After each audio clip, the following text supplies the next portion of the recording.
Olá, uma boa noite para você que nos acompanha pela TV Canção Nova aí em todo o Brasil, também na América Latina. E claro, um grande abraço a você de Portugal, sempre sintonizado no programa Em Pauta. Para os nossos irmãos portugueses, não é boa noite, mas bom dia. Então, para vocês, um grande abraço. Estamos começando o nosso programa e vamos conversar nesta noite sobre o adeus das empregadas domésticas. Pode ser uma exclamação, mas pode ser também uma interrogação, não é? Então, sobre esta temática das empregadas domésticas, que hoje ganham um novo nome, ou um novo salário, ou uma nova condição, enfim, sobre isto nós vamos conversar nessa noite. É um tema muito importante, muito interessante. Você, quem sabe, que está na profissão nos acompanhando, então fique muito atento. Para isso, claro, nós vamos à nossa matéria inicial. A profissão de empregadas domésticas existe desde a época da escravidão. Mulheres deixavam as suas casas e ingressavam no trabalho que exigia um período integral. Pode-se falar que durante quase 200 anos, elas estiveram à disposição das famílias de classe média e alta. Mas com o passar do tempo, este quadro mudou. Hoje, alguns fatores ajudam na diminuição desta classe trabalhista, como a melhor distribuição de renda regional, o crescimento da economia e a escolarização da população, o que está causando uma espécie de revolução cultural. As empregadas domésticas estão trocando a jornada de trabalho numa mesma casa pelo trabalho de diarista. Muitas são as possibilidades de escolha e quem oferece a melhor remuneração tem a preferência. O adeus das empregadas domésticas no Em Pauta desta noite. Aí, só para você se situar na temática da noite, aqui nos nossos estúdios, diretamente de Belo Horizonte, estamos aqui na Avenida Isabel Bueno, número 400, no Jaraguá. É a sede da TV Canção Nova em Minas Gerais. Aqui nos nossos estúdios, o nosso querido Frei Antônio Moser, diretor-presidente da editora Voz e também doutor em teologia. Boa noite, Frei Moser. Muito boa noite, Padre Hamilton. Boa noite aos telespectadores. Mais uma vez, um tema desafiante e que vai tratar para falar para 7 milhões de empregadas, não, de secretárias, né? Mais ou menos, e sobretudo para as patroas, né? Tá Vamos certo, ver o que sobra para elas. Né? Tá certo, Frei Moser.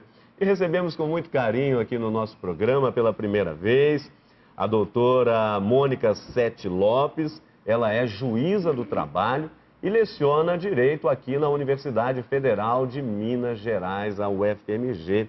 Doutora Mônica, boa noite, seja bem-vinda. Boa noite, Padre Hamilton, boa noite, Frei Moser. É uma honra estar aqui para falar desse tema que é tão interessante, tão importante para o direito do trabalho e para as relações de trabalho em geral. É um tema muito candente, muito importante. É verdade. Agora, Frei Moser, começando aqui a nossa conversa, o senhor já acenou aí para a questão numérica. Hoje se fala aí algo em torno de 7 milhões, inclusive a doutora Mônica vai nos ajudar melhor, já, inclusive nessa questão numérica também.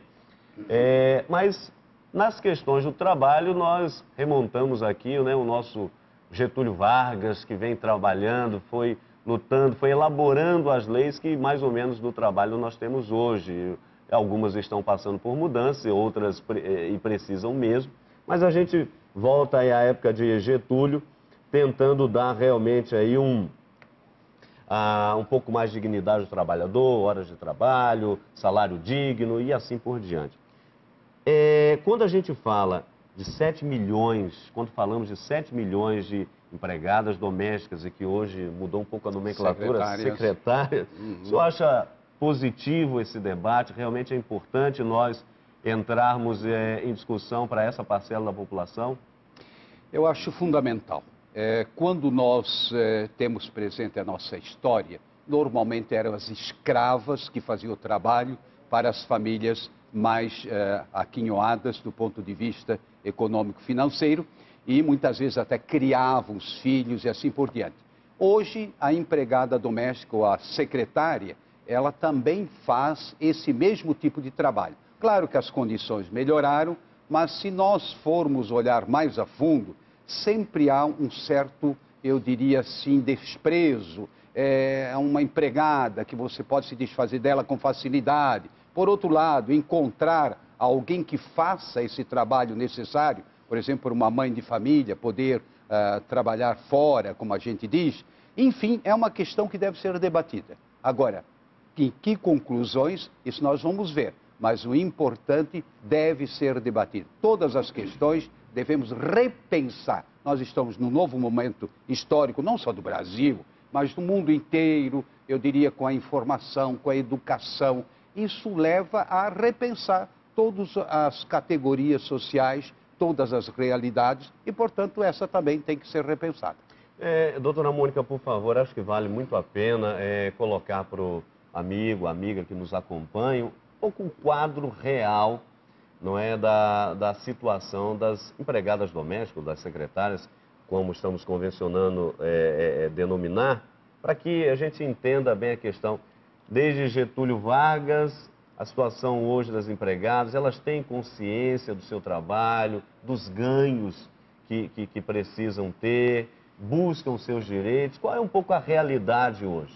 Eu acho que essa questão da nomenclatura, de não chamar a empregada doméstica daquilo que qualquer empregado ele é um empregado da construção civil, ele é um empregado da indústria, ele é um empregado do comércio, ele é um empregado doméstico. Isso diz algo sobre a forma como esse tipo de empregado, e aqui é um tipo de emprego eminentemente feminino, isso a gente tem que considerar, né? É um fato muito relevante. Há empregados domésticos, mas estatisticamente o volume de mulheres nessa profissão, neste ofício é muito maior. Mas o simples fato de a gente ter que mudar a nomenclatura já diz algo sobre o que isso representa e sobre como elas se veem, o desvalor desta categoria. Não porque não mereça valor, mas a questão cultural em torno dela. Do ponto de vista do direito do trabalho... Mas até nesse tocante aí, dado curioso, por que se mudou? Quem é que mudou? Não mudou a nomenclatura do ponto de vista do direito, é emprego Continua doméstico. Sendo, empregado doméstico, É por isso que eu estou dizendo, é um eufemismo, porque muitas acham Mas quem lançou mão desse eufemismo? O patrão ou o próprio empregado? Não, é porque elas acham, e não sem razão, que pôr na carteira empregado doméstico suja a carteira. Então, por exemplo, em audiência, eu sempre ressalto isso. Não suja a carteira dizendo aquilo que se é e que é uma profissão valorosa. Eu costumo dizer que a minha empregada, a Yara, a minha cozinheira tão amada, ela é para mim mais importante do que o físico nuclear. Ela sabe fazer coisas que eu não sei absolutamente fazer. Como físico nuclear faz coisas que eu não sei fazer. Claro. Então é uma profissão como qualquer outra e tem o seu valor. Agora, o que acontece é que não é um preconceito vazio. É um conceito que vem da própria legislação. O trabalhador doméstico é o único, dentro da realidade legislativa brasileira hoje, que não tem jornada de trabalho limitada. Então, ele pode chegar numa casa às 6 horas da manhã para fazer o café, ou dormir nessa casa e sair do quarto dele para fazer o café às 6 horas da manhã e terminar de lavar as vasilhas do jantar às 22 horas, dependendo da rotina dessa casa. E isso é tido como uma coisa natural. Nenhum de nós gostaríamos de ter essa carga de trabalho. E o empregado doméstico não tem limitação de jornada, ele não recebe hora extra. E isso está mudando, e é uma mudança legítima, uma mudança que deve ocorrer. Ela está mudando na cultura, porque hoje a disponibilização dos trabalhadores domésticos não é mais o que era antes, eles já têm consciência, já negociam isso informalmente, negociam a sua jornada de trabalho. E está mudando Chamados porque... diaristas, né? As diaristas também. As diaristas já é uma outra questão, porque elas são teoricamente autônomas. Se elas vão à casa uma vez por semana, elas são autônomas, não é? Elas não se enquadram como empregadas. Eu me refiro às empregadas mesmo, aquelas que trabalham mais dias na semana, que trabalham regularmente, que devem ter carteira assinada, não é? Agora, o que acontece é que a legislação já vai mudando. Então, eu trouxe aqui até para lembrar o número, uma certa dificuldade com o número, a Convenção sobre o Trabalho Decente para as Trabalhadoras e Trabalhadores Domésticos, de número 189 da OIT. Aqui o Brasil aderiu. Então, isso não é um problema brasileiro, isso é um problema mundial, principalmente nos países menos desenvolvidos, dada a oferta de trabalho, dada a formação das pessoas, dado o tipo de regulação, e que hoje encontra na Organização Internacional do Trabalho uma regulação que é protetiva na mesma medida em que todos os trabalhadores são protegidos, os da indústria, os do comércio, os do meio rural, né? Os domésticos. Dada a oferta de trabalho, Frei Antônio Moser, dada a capacidade ou a capacitação da pessoa. Então, por exemplo, nós aqui no Brasil estamos caminhando para aquilo que, por exemplo, já ocorre nos Estados Unidos, por exemplo? Por baixo existe uma questão. Quanto mais você vai concedendo, entre aspas, os direitos da pessoa, tanto mais nós vamos encontrando resistências. Ou seja, você se sente, vamos supor, alguém que necessite de uma secretária, vai se sentir um pouco engessado, um pouco atemorizado. E a tendência é substituir a pessoa por alguma máquina, né? Por exemplo, no caso das empresas, não é? Inclusive em Portugal, uma parte da crise em Portugal, ela remete à instabilidade do emprego. Isso, até certo ponto, a gente entende, claro, mas, por outro lado, faz com que ninguém mais queira ter, vamos dizer, colaboradores no trabalho, empregados, mas procuram sempre mais se desfazer. E aí vão trabalhar na Suíça, vão trabalhar na Alemanha, mas em Portugal mesmo, você não pode dispensar o trabalhador. É uma multa. E aqui também a rescisão de trabalho no Brasil, ela é bastante significativa. Então, não é que não tenha direito, a questão é ponderar de tal forma que um benefício que você queira conceder a quem de direito não venha acabar por prejudicar essa mesma categoria. Então, tem que ser feito com muita habilidade, tratativas, depois um período, não é, de maturação, não é? Porque nos Estados Unidos, de fato, ao menos pelo que me consta, não tenho números, mas, em geral, tudo é máquina e ponto final. Você não tem mais, assim, a empregada doméstica, não tem mais. Se tiver, é latino-americana, preferivelmente brasileira. Mas, de qualquer forma, por quê? Se constituiu uma concepção de autonomia do próprio casal, da própria pessoa, ela faz tudo o que é necessário para não depender de ninguém e, consequentemente, também não ter esses encargos. E aqui no Brasil, o problema propriamente não é salário, o problema não é a carteira, o problema são os encargos. E aí a juíza vai me dizer se é ou não é. Então, até que ponto nós conseguiríamos melhorar a condição salarial e mesmo a condição de trabalho, não é, de todas as profissões, se nós tivéssemos uma redução dos encargos, que são terríveis.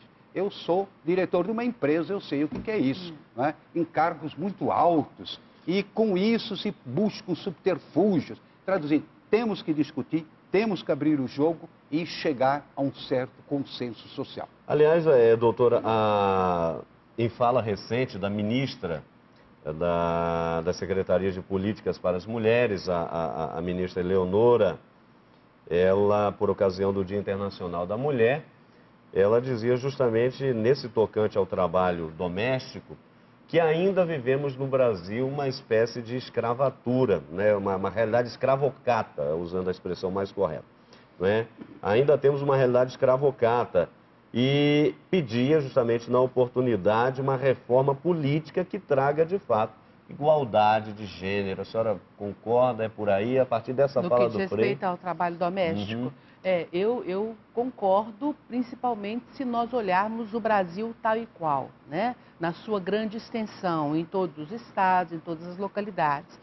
Então, nós não podemos limitar o Brasil à realidade urbana de uma cidade como Belo Horizonte, como São Paulo, como Rio. Então, é uma mensagem, um programa como esse é muito bom para difundir essa mensagem, principalmente para pôr os empregadores domésticos, as donas de casa, os donos de casa, nessa circunstância. Será que eu gostaria de ser tratado no meu trabalho como eu trato a minha empregada doméstica, que é uma trabalhadora como qualquer um? O Frei Moser tem razão no que concerne aos encargos. A carga de encargos tributários, previdenciários no Brasil, ela é mal conduzida e tem que haver mesmo, e ele tem toda a razão, um grande debate em torno disso, um debate nacional. Mas o que o empregador doméstico, na circunstância de hoje, tem que estar muito consciente é que os encargos são altos, mas não anotar a carteira, o senhor falou olhando para cá, não anotar a carteira é pior, porque Se a empregada doméstica ou o empregado doméstico tiver uma doença, por exemplo, e não puder se valer de um regime de aposentadoria ou de licença para tratamento de saúde, porque sua carteira não está anotada, quem causou o dano a essa empregada foi o empregador, ele corre o risco de arcar com as despesas ele próprio.